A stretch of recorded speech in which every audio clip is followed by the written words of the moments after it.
Okay, we are recording. 1 + 1 don't equal 3. Welcome back. We cheated on this podcast with another podcast that we should link in this podcast, in which we talked about AI. We already talked about that in the last I know, but now episode. it's dropped. That podcast has dropped. It has dropped. I need to share it on social media. Yes, the one we talked about AI Correct. and education. Correct. Yes, you'll need to cross-promote that. I will cross-promote it for you to get you some more views, some more hits. Yes. You posted a really funny AI picture with it. Of us recording on the beach. Even though we were not recording on the beach, it was really funny. And I'll tell the people, like I've told you, the AI struggles with your face for some reason. It cannot, like other people, we can kind of recreate their Pretty faces. well, yeah. But for you, for some reason, maybe because of your beauty, it just can't. Must be that Irish combination. And I even asked, I was like, hey, this doesn't look like her. And it keeps trying. Right. But there's this other person that keeps making you look like, I wonder if this person exists. I should look up. Listen, AI, that isn't my wife. I should look up her face and say, who is this person? AI is imperfect. That's the whole point. Correct. Right. Back from vacation. Today is Joey's 14th birthday. Correct.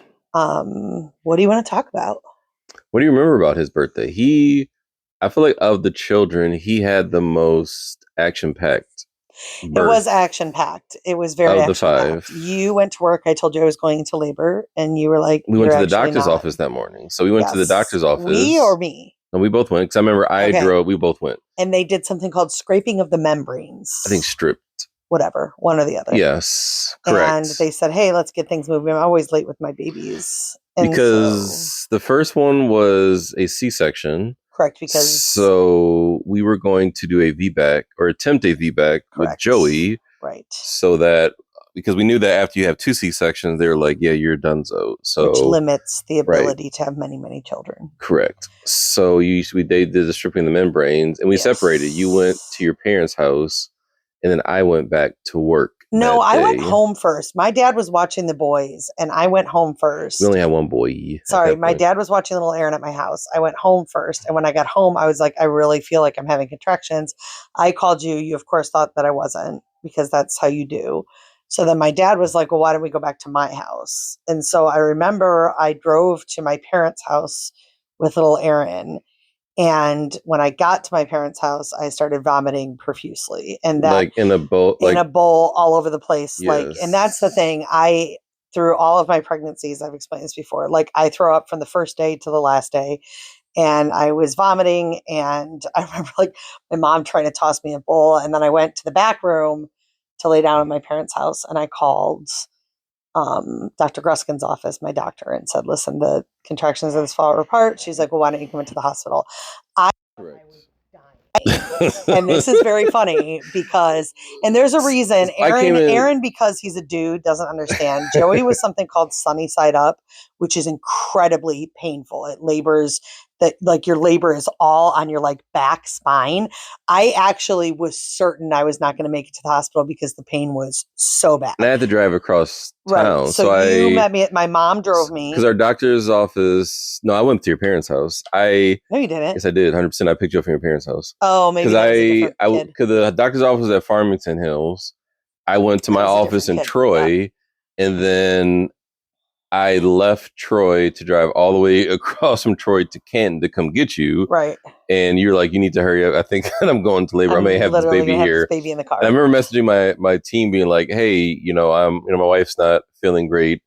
And then I was like, yeah, I'm actually gone for 2 weeks. Because because at the point where when the scheduled C-sections work wise, you can easily say, hey, I'm going to be gone for this period of time. When they're natural birth, you just don't know. It's you're waiting, and then all of a sudden you're like, hey guys, when this happens, I'm gone for 2 weeks. So we went to the hospital. I was positive that I was about to give birth, and they checked me, and they're like, you're like, I may have birth in this car. They're like, you're 3 centimeters dilated. We went to triage. We went to the triage room. Like I was like, there's no way this is 3 centimeters. And of course the nurses were you weren't a fan of the triage. ER/urgent care nurses. And I know it's because they see a lot. They're not kind. Whereas labor nurses are like all the best women in the universe. So anyway, I was only 3 centimeters because he was sunny side up. And then I got an epidural and started laboring. But then we actually went into labor. You were in labor at that point. And then the cord somehow it wasn't like it was so funny. So things changed because his heartbeat slowed down. It was blood pressure. His blood pressure had dropped. No, I think it was his heartbeat, honey. I don't think they checked blood pressure of babies. I think maybe it was heartbeat. Something had dropped, and they were concerned. They didn't know. So very quickly, though, they were like, "We're going to go in for a C-section." But I'll never forget there was a nurse there. My mom was there. You were there. And then there was a nurse there, and the nurse was like, "It's really important that you understand this is not an emergency C-section. This is," because I was it was so scary. Like it was within like 15 minutes. It was Nurse Jenny who was there for like 3 or 4. Jenny was there for all of us. Yeah, she's like, "This is not an emergency. You're going to be okay." And they were like, "If this is emergency, the baby will be out in like 2 minutes." Right. Like, they don't. So, but they did take me right in, and then he was born at 10:24. I looked at the birth certificate today. Yes, it was late at night. Yeah. To your point, your mom was there. Yeah. And it did feel really scary. And then the whole thing felt weird because it looked like the VBAC was going to happen. And then it just didn't. And then it was like the surgery, and then you have your child. So it was a very weird thing at the end there, and just not expected that I was going to be in the hospital longer. And then Joey was here with no eyelashes or eyebrows. No eyelashes. He had eyebrows. I don't remember that. Oh, yeah. It was very funny. And the longest toes and fingers, like freakishly long toes and fingers. How do you not remember? I don't remember any of that. It's all in his baby book too. So, yeah. So today is his birthday. Yay, Joey! 14 years. 14 years ago. Current favorite for sure. He's such a low maintenance, chill kid. Now, high school can change all that, because what I'm afraid of with Joey, and my sister's confirmed, and I really believe it's true. Joey is a very attractive young man that does not know he is attractive. The danger in that is girls, and psychotic girls. And if he brings home a psychotic girl, I think he'll say to him. I don't think he's gonna. No, because I think he's a late bloomer like but me. It's forward girls. I'm telling you, no, he's so cute with his high cheekbones and his little muscles. He's gonna be just a little stunner. It's fine as long as he stays nerdy. But if he doesn't stay nerdy, I'm telling you, he could go everywhere. I think he is the one I'm most worried about bringing home a psychopath. No, I don't think. Being like, but I love her mom. But I think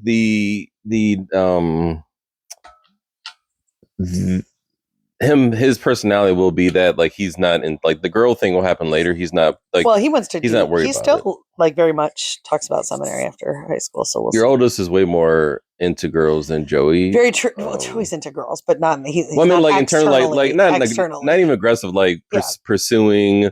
Right. And like really trying to nurture relationships, whereas Joey's like whatever. But even little Aaron, I think, has realized like it's just not worth it in high school. I hope. Well, girls are nothing but trouble. Nothing but trouble in high school, and boys are nothing but trouble for girls too. Like, this is not a sexist reality. Relationships in high school are nothing but trouble. So I hope they both stay away from it until they get a little bit older, unless they meet somebody that they want to be friends with that loves Jesus and they just want to hang out. That's great. Go for that. So anyway, we got back from family vacation. We went to Ocean Isle, North Carolina, and it was a great week. It was a different week than I expected. Well, before we left, I think there were some big events in the world. Okay. Taylor Swift got married. T Swift got married to Travis the day before I think we left. She got married at Madison Square Garden. I watched a really You didn't know it was all going down in MSG. I have to tell you that it was all going down in Madison Square Garden. Such a lie. What he I was like, like she's getting married in Madison Square Garden. You're like, I think this is fake. Yeah, no, I did think remember Thursday was when all the people came down. You're like, I think this is all fake. I did think. What is MSG? I think I did not say what is MSG. I think there was a chance. I thought there was a chance they were creating a distraction to get married in Rhode Island or wherever. She has a East Coast home, but indeed they did get married. I watched a very funny commentary on this, that sometimes our left-leaning liberal friends will criticize the quote-unquote establishment and the greed and capitalism of the right-leaning / conservative friends, and the profuse amount of money in city shutdown and resources that our left-leaning friends, Travis Kelce and Taylor Swift, decided to use for a one-time occasion. Like the amount of energy waste, the amount of money, but like, not that the liberal elite, shall we call them, do not understand the complete hypocrisy of their ideal political world and then their individual actions. And I thought that was an interesting take. Wow, that's a lot. But it's true. Well, an example of that will be, I don't know if you remember the Occupy Wall Street protests 15 years ago. I do. And people were saying that it's funny that these people are taking over this park in downtown and saying, down with capitalism as they have like iPads and iPhones and all these things. Funny. Hypocrisy. Well, because a lot of people found out because they were filing permits with the city to have police and all that. They shut down the city for this wedding.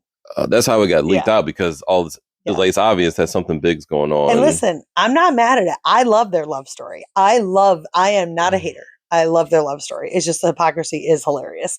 I love their love story. I love that they're married. Good job. Good on them. I think it's a good success story in terms of shooting your shot and taking risks. Well, time shall tell. But yes. But so far for him, because if you recall, he took a risk. You remember on his podcast, he was like, "Hey, Taylor, I'm into you. I made you a little friendship bracelet. Mm-hmm. I want to give it to you. I wanted to meet you at your concert." Cute.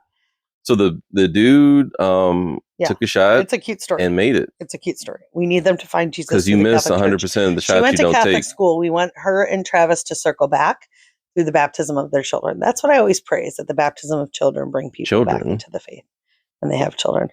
She'd be having a kid right away. I will put money on it within the year. She's ready to be a mom. I don't think within the year. She's ready to be. They've been together like almost 3 years. She's ready to be a mom. You'll see. She'll make an album about it. Yeah, she will. I'm sure. Yes, she will. Adam Sandler was the So stupid. I can't actually get into the circus of it, or it makes me not like your them. Son. You and your son like to lean into these things are not true. He was dead set it was Adam Schefter. Like, I know it was Adam Schefter. Yeah. Adam Schefter officiated the wedding. I was like, no, he didn't. So funny. Yeah, all right, apparently Adam Sandler and also Paul McCartney. What else? Sing a song. You love the Beatles. What else? U.S. lost the World Cup. Yes, but that was when we were in North Carolina. USA. Oh yeah, that was a Monday. I was a really big soccer fan for like 3 weeks.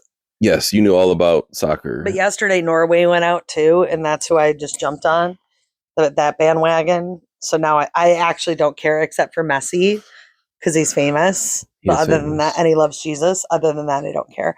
I sent him a private message and asked him if he would speak to my leadership course this coming Did you semester. Write it in his native language, though? I did not. Maybe that's probably why you ignored it. I sent him a DM.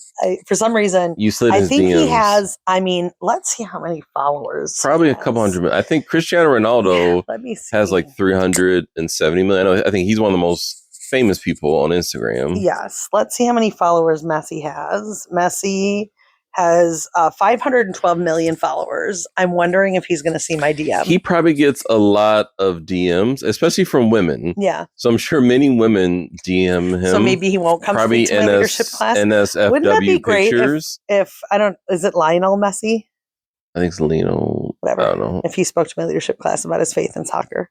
I think he had to do it in his native language. He probably skips any English. I feel like maybe between the 513 million, he wouldn't even read it if it was in his native language. Well, even like if you said a half percentage of that, that's still a good 2 million people. Right. That can easily slide into his DMs. Right. So, and that's a lot, especially women who are probably saying non-appropriate things to him. Right. Because so anyway, USA lost. Next. You want to describe Ocean Out? Anything when we left? So we left Saturday morning we flew. Well, I will say that I was opposed to flying. I like to bring a lot of vehemently opposed. Vehemently is an exaggeration, but I didn't want to fly. I was like, this is a driving vacation. There's beach gear I want to bring, etc., etc. You were 100% right about flying, especially coming home. Because on the last day of vacation, my sisters were like, yo, we got to drive home now. And I'm like, guess what? I'll be home in 2 hours. And so because for us, it's a nice 15-hour drive. Right. But it's always cute when you go down, but the worst feeling is when you know I have to get in that car for 15 hours and drive back. Yes. You're like, oh, this is not going to be pleasant. So the week was great. Our spot, I am incredibly high maintenance. The older I get, the more I cannot stay at skeevy spots. Our spot was perfectly located. The house itself looked great from far away. Close up, like the furniture was stained, the mattresses were unsleepable. And actually, babe, you even got to admit, sleeping in our bed last night, that was a terrible mattress you had. I sleep well anywhere. Yeah, so you do. I couldn't even sleep in it. I'm a pillow my snob. son at John Paul and I slept all together all week because it was so lumpy and like you'd like lean like I need a firm mattress. I'm a pillow snob, so if I have solid pillows, I can sleep. I can sleep anywhere. The furniture was stained and super uncomfortable and like gross. I didn't notice the stains. It was gross. We had spaghetti the first night. I lost my mind and yelled at everybody. because I was like, hey, come up for spaghetti because there's a fireworks show on the beach. And then as I'm getting ready, I'm noticing there's literally nothing in the kitchen. There's not even like a drainer, like a strainer to like strain out your spaghetti. So the whole thing. And then God bless it. I love, and my family listens to this podcast, and I love my family. All of us parent very differently. When we get together, that sometimes becomes challenging because our kids across the board adapt to the parenting of other parents versus their own parents.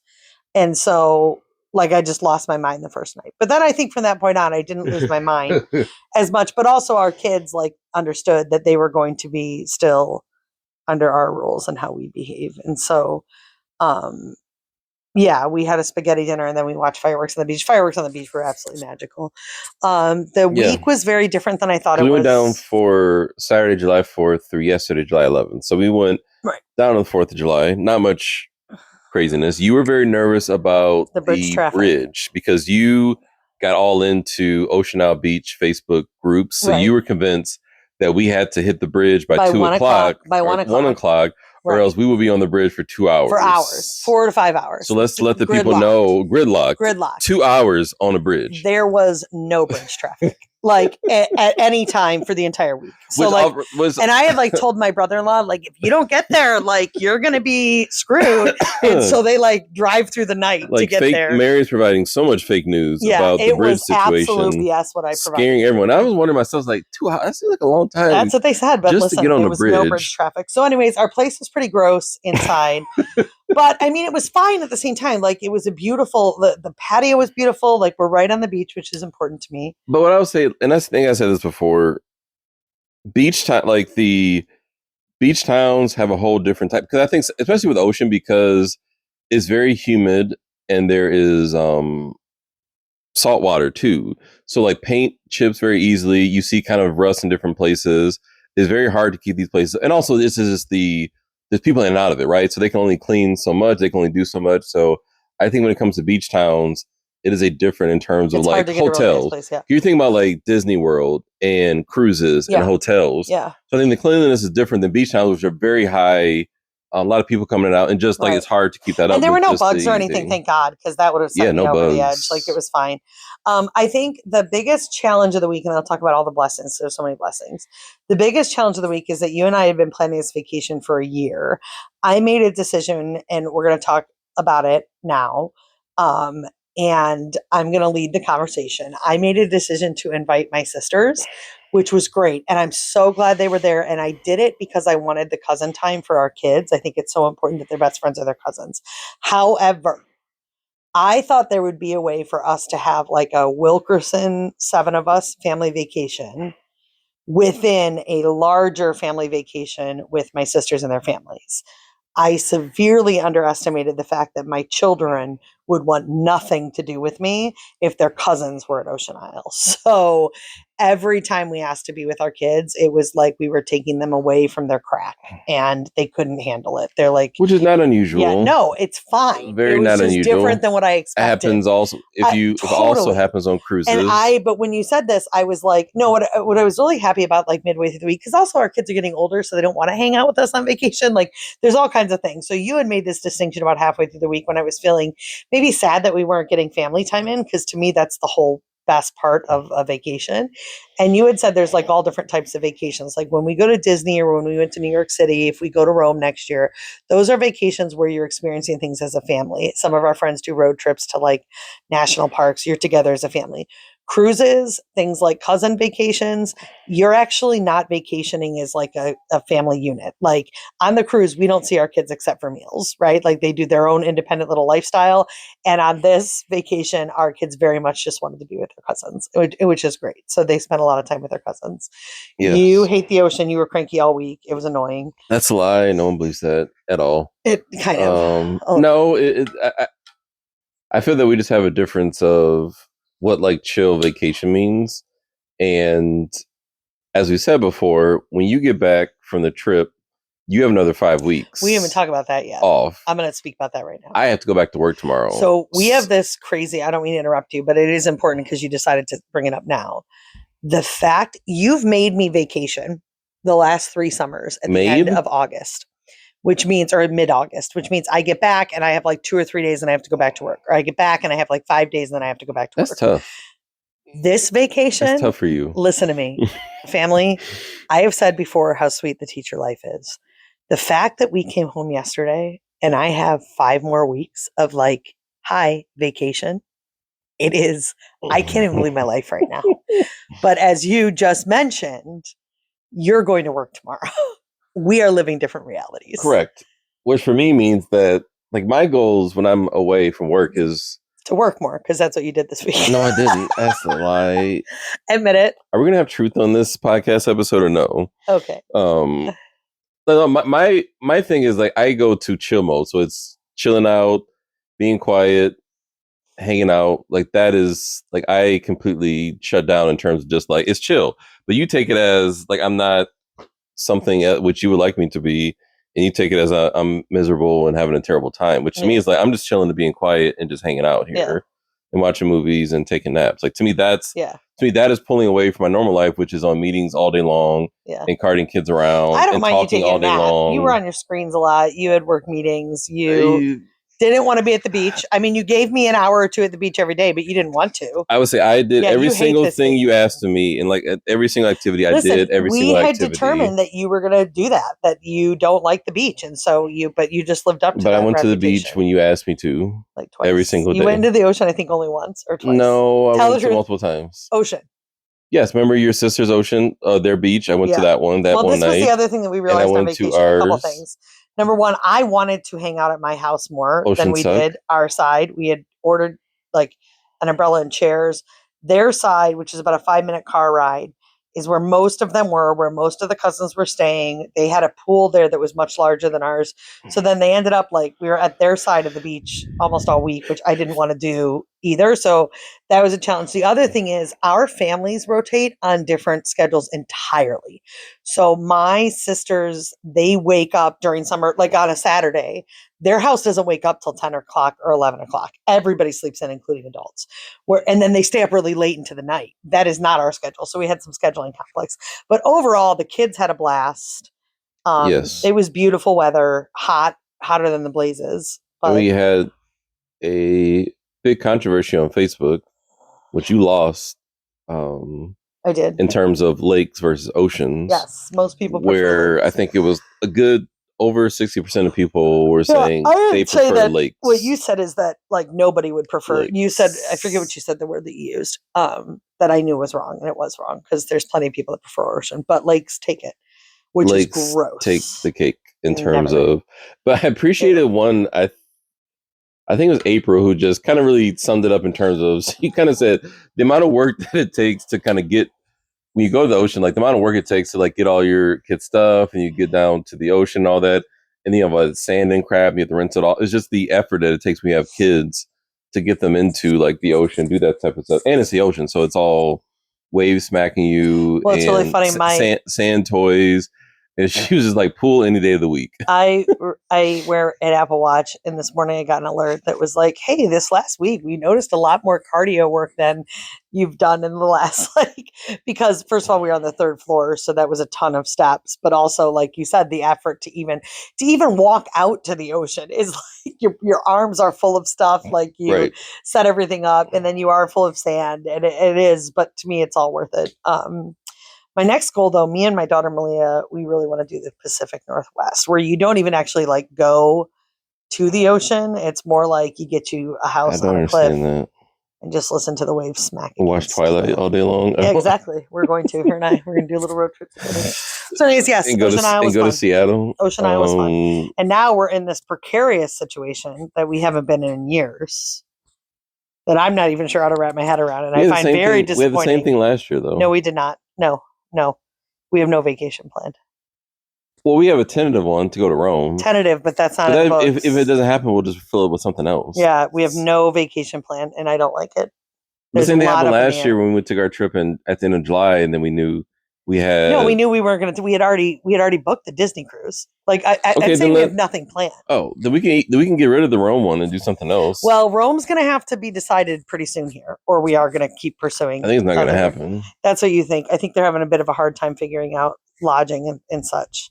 with reasonable pricing. Because the good thing about it, this is a pilgrimage. I think we talked about it with our parish for altar service. They did it last year. They were able to keep it really cheap, which is why it's appealing to our family. Like if we can go to Rome, meaning going with a group, because we could go to Rome by ourselves pretty cheap, like getting not cheap. Let me be very clear, but we would be able to do Rome probably for under 15 or 16,000 as a family if we did it on our own, because you just rent an Airbnb. We have our kids, but we're thinking about doing a group, but it does need to stay under a certain amount of money in order for us to go. So we'll see if it happens. Correct. But let's give it till like August. And then if that's not rolling, we need to pursue what we're going to do. We need to pivot.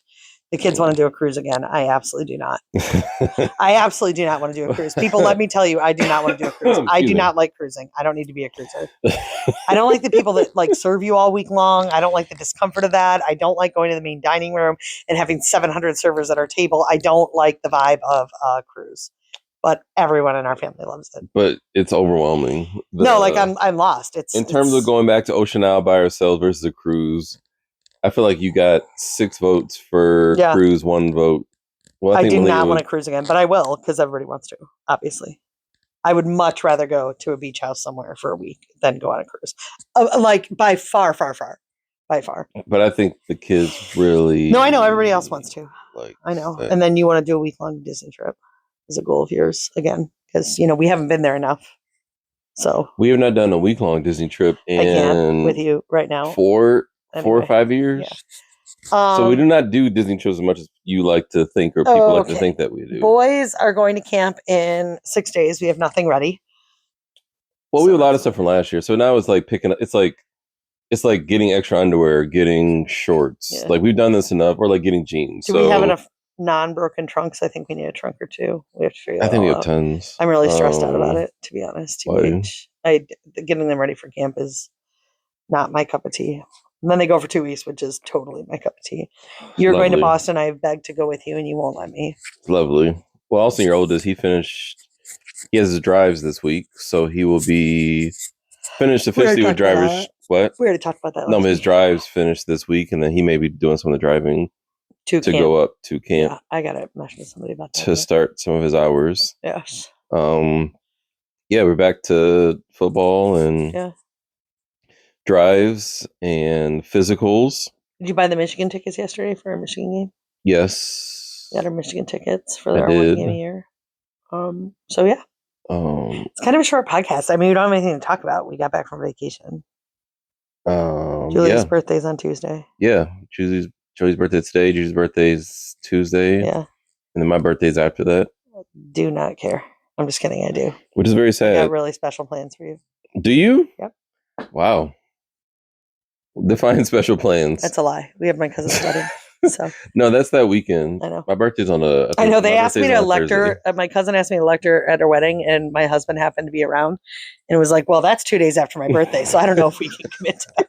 I mean, this is who this man is. Like literally, my cousin is so sweet. Her and her fiance are the sweetest little couple. It is so. I will just go off for 30 seconds on them because there's something else happening that I can't talk about on this podcast. But I'm just gonna say, like, they're this couple that fell in love. And through falling in love, have rooted themselves back in the church. She was confirmed on Easter Sunday. Like they're getting married in the Catholic Church. They're excited about it. It's so refreshing to me to go to a wedding of people that are rooting their life in faith.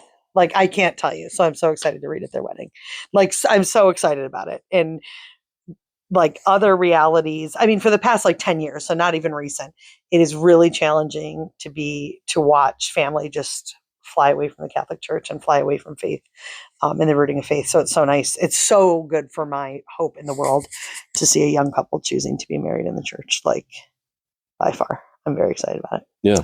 Very. Did we talk about the SSPX? Did that happen before we left? I don't think we should. I don't think we should touch that right now. Well, I mean, we can. But did that happen before we left, or was that during? It was before we left. We didn't touch it because I don't think it matters to most of our listeners. But my sister and I definitely got in a fight about it on the beach. I didn't talk about that, but we could talk about actually what happened. Literally, we got in a fight on the beach about SSPX, and then you bring it up on the podcast. No, I meant talk about what happened. Yeah. With the events of unfolding, because we can know you have a particular you're into these things, like the news and things that happen within the church. Our church and also do want to talk about Emily Chapman Stewart. Yes. Flattery's I don't know if most people care, but we can. I find it very interesting. These are things I talk to you about. We can talk at a high level for our Catholics. All right. High level, this is going to be non-important for those of you that don't care about these What's things. the word you use? Diaspora? I'm sorry? Diacateresis? The word Mary likes to bring. She brings up these big Catholic words. I don't do it and with she other drops people. them and she says, "I'm like, I'm sorry, am I supposed to know what that means?" So, like the dicasterus. So with SSPX, the challenge that I think our conservative brothers and sisters are having is that the church's canon law has certain statements. There's certain things that you have to do by law, right? So there's a group called SSPX, which the church has been very hard on, which does not recognize Vatican II in terms of doctrine. They've kind of separated themselves. We've had issues with them for years and years and years. Are they going to come back in the fold? Are they not? But they were able to have valid sacraments, even though they were kind of separating themselves and choosing not to assent to Vatican II. They made a decision that they had announced, months ago, that they were going to ordain bishops. Now, it is explicit in canon law that if someone ordains bishops without permission from Rome, they are schismatic. If you are schismatic, you are excommunicated. And so Rome tried to warn them, like, guys, you can't do this. Theologians were discussing. If you do this, you're leveling up the separation. You may not, because what that does is it puts like a block, right, of Peter's apostolic succession. So they chose to, because of that, they have chosen to excommunicate themselves. The church has made it clear that any priests or bishops, obviously, are excommunicated, as well as formal members of SSPX. So some people think, like, oh my gosh, how dare the church attack conservative people, because it's a very conservative group, when you let somebody like Father James Martin, liberals, go crazy in the church. My take on that, we absolutely just don't care about. I mean, that's not true. I won't speak in hyperbole. It is far more problematic when people use truth to lie, and SSPX uses truth to lie. They broke canon law. Until they choose to come back into the fold there. Which the church will openly open them in with arms wide open. 100%. Well, and this is the whole thing, like the church excommunicated. No, actually, they chose to leave Rome. And that's the thing. And if you are a person who still chooses... It's not like you know the rules and you decide to do something differently anyway. You've chosen to leave Rome. And so now the question would be, well, what about somebody brought up, what about Lutherans? They left Rome, and they're schismatic as well. This is the reality is, it is what it is. So, but there hasn't been, I don't think, a formal excommunication in a very long time. So it was a big deal. But again, the church doesn't necessarily, I like to say the church doesn't excommunicate, people excommunicate themselves. But I think it's kind of like, respects that. I think it's that term. It's like this weapon. Like this weapon the church has, like the church, remember they did it with Biden, like the church should excommunicate Biden. They should excommunicate. They should excommunicate Pelosi. Like all these people who claim to be Catholic, there's like this. They have to this is hammer. Like the church just uses. We're going to excommunicate that person, and that's just not what the church does. That person. Exactly. So this is it, right? People are like, why won't the church excommunicate Joe Biden, who's publicly pro-choice and receives the Eucharist? And there's some talk about that he has excommunicated himself because of that choice. But in terms of formal excommunication, the only reason that would be needed is a case like this, where bishops are being ordained without Peter's authority. It's that simple. So, so that happened. Another really interesting thing that happened this week in terms of theology, at least it was interesting to me. My friend Emily had written an article on embryo adoption. And it's something that, so embryos, the church would say that even created in labs, right, with sperm and eggs, the church would say once a sperm is infused to an egg, a new life is born. And so that's a child. So we have an ethical and moral crisis in this country with, it might even be millions of embryos right now that are stored or frozen that we actually believe are life, right? Like actual children, right? Actual souls, human beings. And so there has been a movement, I don't know, within the last few decades to adopt embryos using in vitro fertilization, not in vitro, what is it called? IVF? What is IVF? Is that in vitro fertilization? That's the fertilized. Okay, that's they're biologically yours. I'm talking outside of my depth right now, but basically buying or purchasing frozen embryos. They're not, it's like they're not, biologically they're not your children. Right. So you're adopting. Yes. You're adopting an embryo. They're implanting you are them. Then implanting that into so the that uterus. You can still be pregnant and go through that. But biologically, that child is not yours. But you adopted someone else's embryo. So my understanding, for real, like because in my morality class, this stuff comes up when you talk about abortion and you talk about embryos and things like that. Like my understanding was that this was a pretty gray area in the church. If you had asked me even a couple weeks ago, I probably would have been like, yeah, it's gray area and you can kind of choose which way you think about this. However, there has been some things recently that did make me pause. And then my friend Emily wrote this article that pulled out a document from the magisterium, 2 documents, one written by Pope John Paul II or happened within his papacy, and one within Benedict XVI that has very firm language that says you cannot do this. And so that it's not morally licit to do this. And I didn't know that. I didn't know that that documentation was around. And Emily's point is theologians are still discussing, so theologians are welcome to discuss. You and I can discuss the morality of it and whether or not the church is right here, even though it's because it's not dogma, it's teaching. But right now the church has spoken and lay faithful should be obedient to it. So it actually is crazy, this stuff. In the diaspora, the diaconada. What's the word? Dicastery for faith. The what? The dicastery for faith and doctrine. And what does that mean again? It's like the official. It's like, but it's not the magisterium. That's the magisterium. It's not the magisterium. Magisterium is the teaching authority of the church, and that's the 3. What? How is that different than the magisterium? The magisterium is the teaching authority of the church. Right. So this would be one of the offices of the magisterium. Okay. That are protecting doctrine and helping to explain doctrine, right? Okay. Dogma is something different. That's the it's a movie from the 90s. Dogma is the Pope teaching from his chair of authority. So anyway, her point is that theologians are still discussing. It could change, but for right now, it's actually not a morally gray area. You're not allowed to do it. And so that is creating some ripples, at least in my little circles of Catholic nerds. And I know somebody that currently has adopted 13 embryos and is working to implant her first. And so it's an interesting question. Catholic nerd stuff that nobody cares about. Literally nobody cares about. But you wanted to talk about it. Nobody cares about the excommunication of SSPX and nobody cares about embryonic adoption. These are things that are going on in your Catholic These are things that literally that I think about all the time. Along with the Ocean Isle Beach Bridge Police. Right. You're in these Facebook groups of this is why I can't Catholic mom blogs. Of talking about SS. It is fun. I mean, it's P90X fun and I find this stuff to be really fascinating. And it makes me fall in love just deeper and deeper with our church.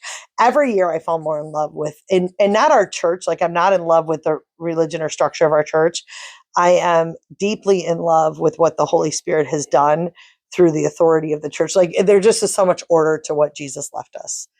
And I'm sad that people don't all understand that because it's really beautiful. God is not a God of chaos. And it's different than, our non-denominational brethren who don't have as much structure. Not want to say they don't have structure, but it's this deeper teaching authority or just not rules, but there's a lot more things that go along with the Catholic Church and being Catholic.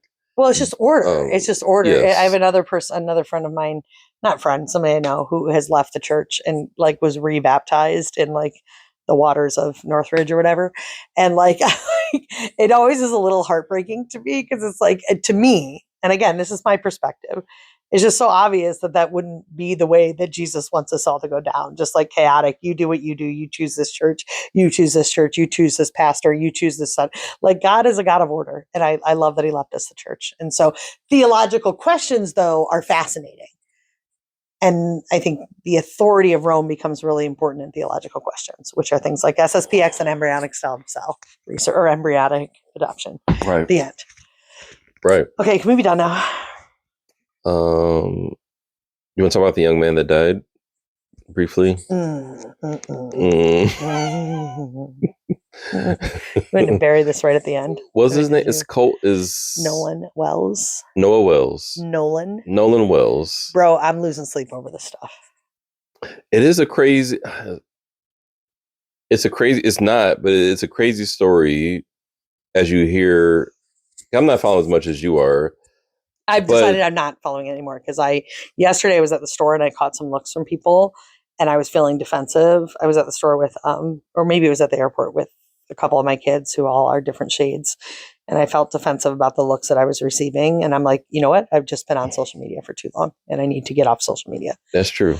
What happened was he got on a boat with 4 of his friends. There was a picture taken with 3 of his friends. Was he in college or in high school? They're in high school. High school kids. Maybe just graduated. Here's what is so frustrating to me that I lose sleep over. He went missing 24 hours, showed up dead. Nobody really knows what happened. This is in Mississippi. There was some party in Mississippi. His friends left without him. His phone was on the boat. He didn't have his phone. Like lots of things. I can point out a kabillion stories of the same exact thing happening in different scenarios with the same race of people, right? Like with all Black kids or all white kids. Tragedy sometimes happens.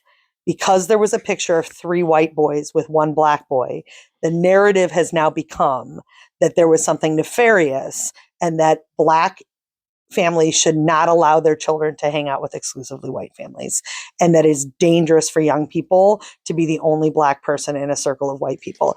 I'm sure you have a lot to say about this because you are quite often a Black person in a circle of white people. But I think the false narrative, stuff like this happens all the time. One teenager getting left, something happening. I mean, go ahead, and then I'll say something. Well, I've not followed all the facts of the case, but some of it is about they were at some party together, all the friends. I think they said he met some girl, we're talking to some girl. The 3 friends left, and according to it, like he said, you know, I'll find a way home. And then all of a sudden, he died. Right. And from the brief things I've heard, the police have found like no evidence of a crime. Like I know they couldn't find the body. At first, he disappeared, and eventually they found the body. And the police so far was saying there's no evidence of a crime occurring. Mm-hmm. And now then the family got an attorney. I know the parents, they've been on, I think, Good Morning America. So they're starting to, but I get from a parent's perspective, I think it's a signal versus noise, right? I think the family just saying, we just want to know what happened. Because I think that's the challenge is no one seems to know what happened. Right. And there's not, so all these different narratives and guesses and just all this, I don't say false, but like all these crazy just things around just, you know, this is like making it race related or all these things. No. It's not one of the lines that it's race related. Everyone has made it race related. Like everyone's made it race related. Everybody has. And that's my frustration. That's what keeps like this stuff happens all the time. One teenager dying who is with a bunch of teens, particularly when partying is involved. Because the optics of white kids with a Black kid, it has now become a racially motivated thing. And there's no evidence that it's a racially motivated thing. But these kids have hung out together since they were little. No. Here's the thing. I don't think it's about the friends. I think you can say a potential race relations depending upon the party they were at, who was at the party, and the surroundings that they were in. Like, I wouldn't attribute it to those 3 boys who was with them. But I don't know who else. There's more of the story about like the party they were at. I don't know if this was someone they knew. Was it the family they knew at? Where were they hanging out? Who else was at that party? Because in Mississippi. So I think that would contribute to that. Not like the friends like messed around their Black There's friend. No evidence that any of this had to do with race. But there's no evidence. They don't have a lot of evidence. So then the narrative a lot of evidence becomes missing. In the Black collective, there is trauma, which I can get there to an extent. I've said before on this podcast, I think it's really controversial to say, the further we get away from the enslavement of people and the further we get away from Jim Crow laws and the further we get away from systemic racism, it becomes harder for me to buy into the fact that race is at all a factor in this. But of course... See, I think we can't be that. I think it's not... What is the factor of race in it, honey? I'm saying my point is I'm asking you to pinpoint the factor of race. The factor of race would just be beware of your surroundings. And like I said, I don't know. I don't have all the facts. So I'm saying if you go to if there's 4 of you are friends, you go to a party, you don't know any of these people at this party. I agree with you. You have no idea about who is there, what they believe in. So I'm saying it's more about the people who are at that party, and he gets left alone. You have no clue about what happened. I'm agreeing entirely with you. That's all I'm saying. Where is race entering into the discussion? If he's a Black kid at an all-white party, you can have some people who could have some nefarious beliefs about African Americans. That's where race gets to the. That's where race can factor in. But there's no evidence that there was. But I'm saying my point is we don't know. You're right, but I'm saying no one knows. I'm saying they're still trying to investigate the facts of the case. I'm saying There's just no because of lack of evidence. evidence doesn't mean the evidence is there's a dead kid though. Sure. But we don't know. My point is we don't know yet. Beyond the fact that his skin happened to be brown, there is no evidence of racism anywhere in the story but for the narrators on social media. And the reason this particularly affects me, and I'm going to be really honest. What? I am shocked with what African Americans feel free to say about white people, white women, white mothers with black children. I'm over it. I'm speaking very directly to you. Like our son Joseph hangs out. He does not match me at all. No one would assume he's my child. He is with white kids all the time. What on social media some African Americans feel free to say about myself and family structures like ours and our children, situations, social situations like the ones our children are in, I am over. It is wrong. It's the same wrong like we were talking about when I went to Dave Chappelle and he can for 2.5 hours slam white people and 60,000 people are laughing hysterically, and it's fine. I can get with that until it turns serious. And actually you're starting to accuse, just because this kid happens to be black, you're putting a racial narrative onto it that there's no evidence of. But I don't know when you say evidence, I don't know. Everything you just said is like, it's true. Like parties are dangerous. But my point is but that goes both ways though. There's no evidence that wasn't a fact. My only point is like, I'm totally saying, we know nothing. That's all I'm saying though. I'm saying that we can't dismiss it and say like it's not a factor. I'm saying that it could absolutely be a factor. Who knows? Because there's a dead kid involved. I'm saying my point is we don't know. There's dead kids, unfortunately, all over. Right now, today, there'll be another 100 dead kids in this same exact scenario across the United States. But the difference is you're trying to attract. What I am saying is put a reason behind that. The reason this became a national story is because of the optics of this picture that was taken on the boat of 3 white kids with 1 black kid. This is why this has become a national story, because again, kids die in this scenario all the time. I mean, in Michigan, there probably this weekend was cases of this. Like, it's unfortunate it happens. So all I'm saying is the narrative that now has been established that like black kids are unsafe in white communities. I don't think it's about being unsafe. I'm just saying my point, even I would say to my kids, is just be aware of your surroundings. Like, do not let your guard down and think that this couldn't happen to me. Like, be aware of your surroundings, regardless of where you are. Because they're black or because... I'm saying that you could be. I mean, I think it's important. What I 100%. Took from this story... If you were in certain parts of this country, like everything, we don't live in a clearly anti-racial country. So if you're in certain parts of this country, absolutely, I would say be aware of your surroundings of where you are. Do not let your guard down. Whatever. That's so weird to me. But anyways, what I will say is one thing that I thought that was really interesting is that the narrative that I really buy that like rational people are saying, when kids go somewhere together, they should leave somewhere together.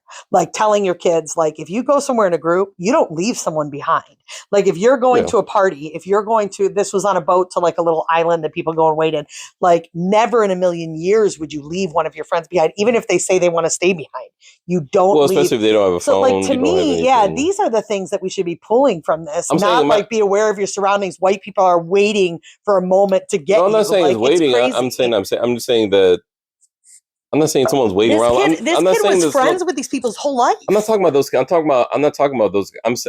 I'm saying the people that you don't know. I'm more worried about the people that you don't know versus the people that you do know. Yeah, and I get there's definitely times. Yeah, there's definitely times like even it's so dumb, but like we were in South Carolina. You and I were talking about with our kids, like when we went to that. I felt it more than you did, I think, when we went to this barbecue place years ago, and it was like in backwoods, South Carolina. And I was aware that we were an interracial couple when we went to that restaurant, actually, in Ocean Isle.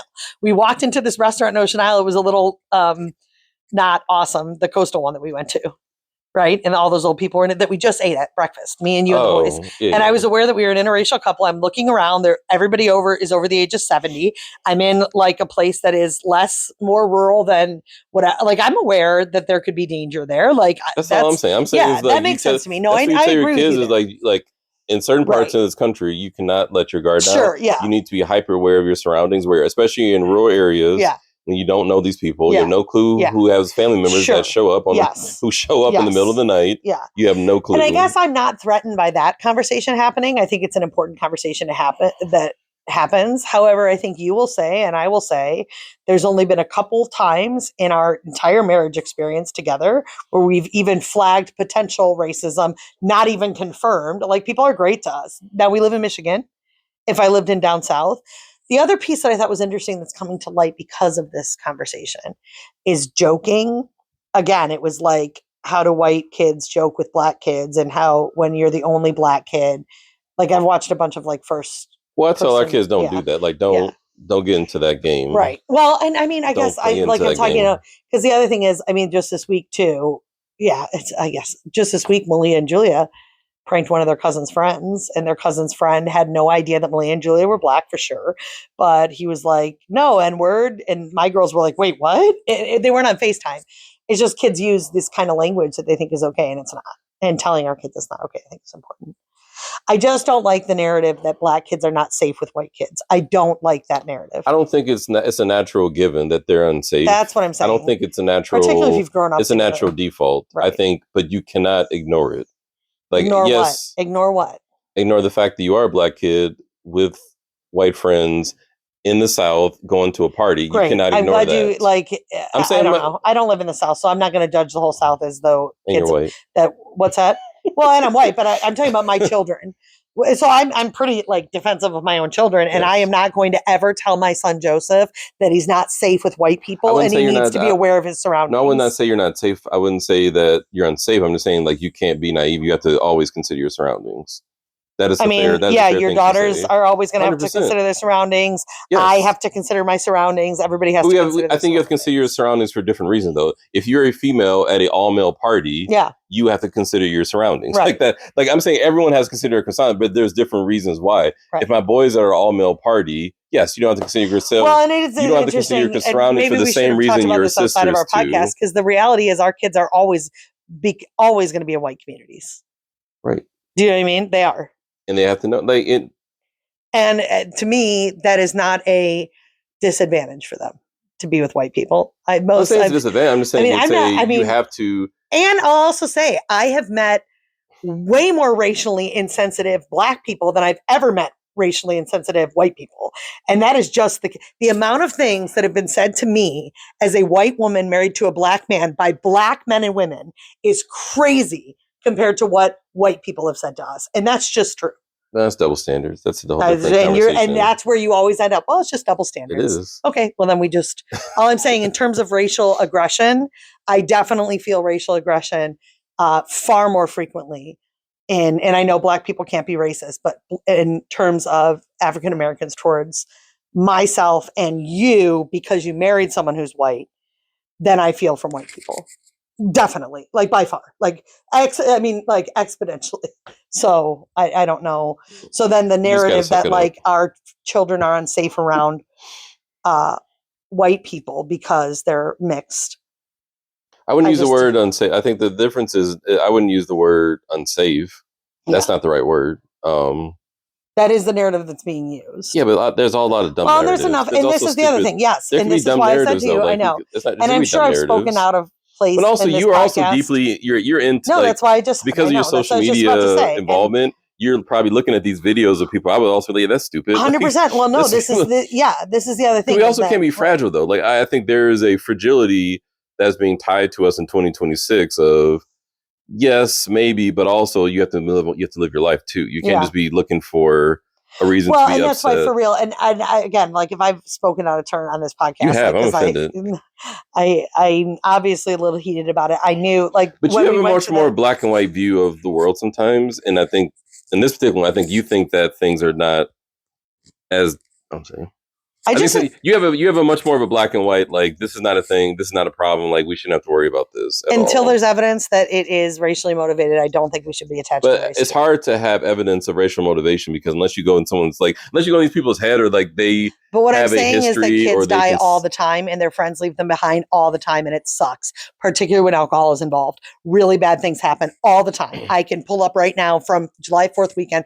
I'm telling you, probably 100 cases across the United States because there was the optics of this black kid with 3 white kids in the boat. That is why this has become a racial story prior to figuring out. Because it's a situation where you could have a motive that could be a motivation. Because it happens to be. And listen, Mississippi, it's probably more, there's probably more of a reason to believe that in a state like Mississippi than there would be over here in Belle Isle. Do you know what I mean?